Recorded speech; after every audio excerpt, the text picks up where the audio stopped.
নমস্কার, good morning, welcome back to my channel Smriti's world. কেমন আছো তোমরা? আশা করি খুব ভালো আছো। তো দেখো, আমি রাত্রের যে চায়ের কাপটাপগুলো ধোয়া ছিল সেগুলো গুছিয়ে দিনটা স্টার্ট করলাম।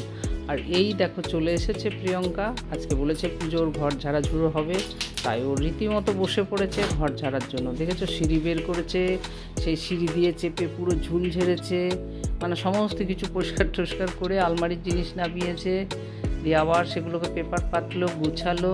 খুব ভালো মেয়ে, আমার খুব হেল্প করে দেয়। আর দেখো, যেই আলমারি সরিয়ে সব করেছে কত ধুলো বেরোলো দেখেছো।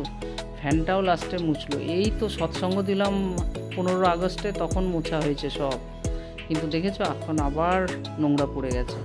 খুব নোংরা পড়ে গো। বাইরের একটু জানলা খোলা থাকলেই হলো, তখন যত বাইরের ধুলোগুলো টানবে, খুব মুশকিল। এই জন্য মাঝে মধ্যে ক্লিন করতেই লাগে।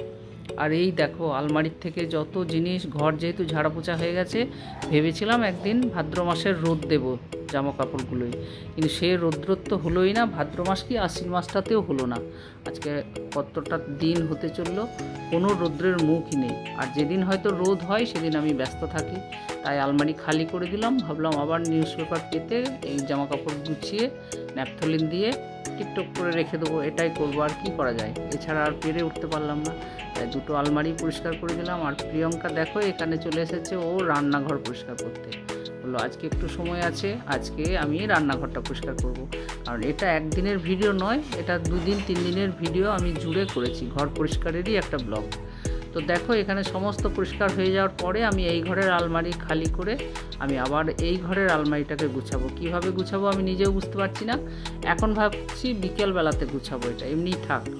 কেন কি, রান্নাঘরটা প্রিয়ঙ্কা পরিষ্কার করছে, রান্নাঘরটা আগে টিপটপ করে নিই, তারপরে আমি এই ঘরটা ফুল গুছাবো। তো দেখো, আমি চলে এসেছি রান্নাঘরে। দেখেছো রান্নাঘরের কি অবস্থা, ও পরিষ্কার করে চলে গেল, বাসন ধুয়ে চলে গেল। এখন এই বাসনগুলি আমাকে প্রত্যেকটা জিনিস মুছে রাখতে হয়। কেন কি, এক তো স্যাঁতস্যাঁতে ওয়েদার, আর এই জল সমেত যদি ভরে দিই তাহলে কাঠের জিনিস, স্টিলের জিনিস পুরো একটা কালো দাগ পড়ে যায়। তাই জন্য আমাকে প্রত্যেকটা একটা টাওয়াল রুমাল নিয়ে প্রতিটা বাসন আমাকে মুছে রাখতে হয়। আর এই বাসনগুলোকে আমাকে গ্রীষ্মকালে আবার মুছতে হয় না। কেন বলো না, গ্রীষ্মকালে ওয়েদারটা ড্রাই থাকে, তাই ফটাফট শুকিয়ে যায়, আমার একটা কতটা কাজ ইজি হয়ে যায়। তবে প্রিয়ঙ্কাকে বললেও বাসন মুছেও দিয়ে যায়।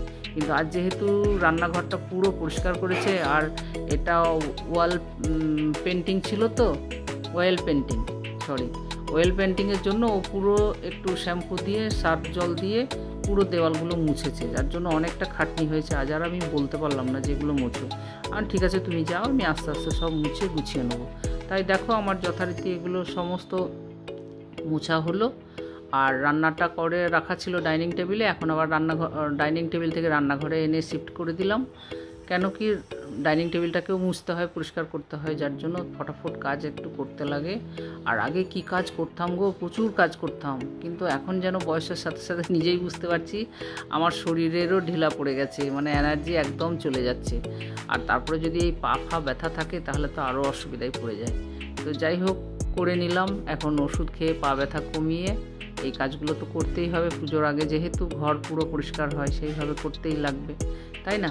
তাই আমি সমস্ত করে নিলাম। বাকি ঘরগুলো তো সবসময় হতে থাকে, কিন্তু রান্নাঘরটা সত্যি কথাই হয় না।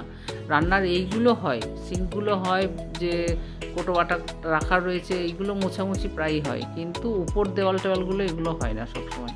তাই এই পুজোর আগে একবার করে দিল, আমারও খুব হেল্প হয়ে গেল। এখন এবার দেখা যাক আমি কি করছি। এখন এবারে বেডগুলো গোছাতে হবে।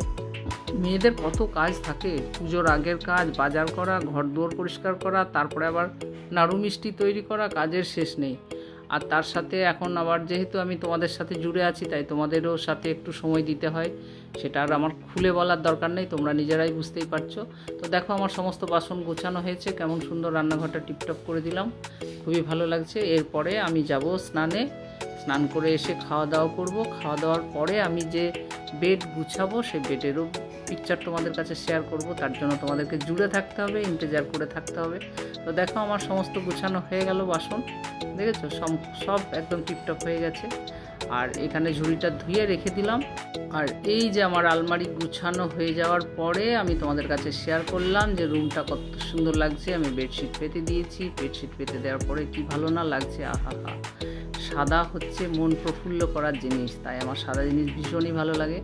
দেখো কত ভালো লাগছে ঘরটা দেখতে, একদম সুন্দরভাবে ও টিপটপ করে মুছে দিয়ে গেছে, ঝেড়ে ঝুড়ে দিয়ে গেছে। আর বেডশিটটা প্রচুর বড়, অনেক বড় খাটের, এটা 6-7 খাট তাও হচ্ছে না, মানে এটা আমার তো মনে হয় 10-12 খাটের বেডশিট, অনেকটাই বড়। যাই হোক, পরে সময় করে আমি এটার বালিশ কভার একটা বানাবো, কারণ তোমরা জানো আমি সেলাইও জানি টুকটাক। তাই আমি ভাবছি কিছুটা বেডশিট কেটে দিয়ে একটা 5 বালিশের কভার করে নেবো পরে। আর তোমাদেরকে বলেছিলাম আগের দিন ব্লগে যে আমি গড়িয়াহাট থেকে যে সোফা কভার নিয়েছি সেটা আমি তোমাদেরকে অন্য ব্লগে শেয়ার করব। এই যে এটা আমার ছেলের চয়েসের সোফা কভার, কেমন হয়েছে তোমরা বললো, আর কার কেমন লেগেছে সেটা কমেন্ট বক্সে লিখতে ভুলো না। আর এই আজকের মতো এই ব্লগটি কেমন লাগলো দেখো। পুজোর যে আগে ঘর দুয়ার ঝাড়াঝুড়োর পরে একটা টিপটপ সমস্ত কিছু রাখলে কত ভালো লাগে না, মনটা খুশিতে ভরে যায়। আমার তো ভীষণই ভালো লাগে। তোমাদের কার ভালো লাগে এরকম টিপটপ থাকতে? আশা করি সববার, আজকালকার দিনে সবাই টিপটপ থাকে এবং সববার ঘর দুয়ার এরকম টিপটপ রাখে। আর আমার ছোটোর থেকেই আমার মায়ের কাছ থেকে এই জিনিসটা শেখা, মা খুব ভালোবাসতেন ঘর দুয়ার টিপটপ রাখতে। আর এই দেখো গাছটা লাগিয়েছি, এটাও আমি পুজোর আগেই কিনে এনে লাগিয়েছি ঘরের মধ্যে, কত ভালো লাগছে দেখতে, তাই না? তোমাদের কেমন লেগেছে আজকের এই ব্লগটি তোমরা কমেন্ট বক্সে লিখতে ভুলো না। তোমরা সবাই আমাকে এইভাবে ভালোবাসা দিতে থেকো, ভালো ভালো কমেন্টস করো আর লাইক দিও। আর যারা নতুন দেখছো তাদের বলি সাবস্ক্রাইব করতে ভুলো না। আর যদি ভালো লেগে থাকে তাহলে একটা লাইক আর একটা ছোট্ট কমেন্টস করে দিও, তাহলে আমার মনটা খুশিতে ভরে যাবে। দেখো কত ভালো লাগছে কুশন কভারগুলোও না, আমার তো খুব ভালো লেগেছে। আজকের মতো এখানেই রাখলাম, টাটা বাই বাই।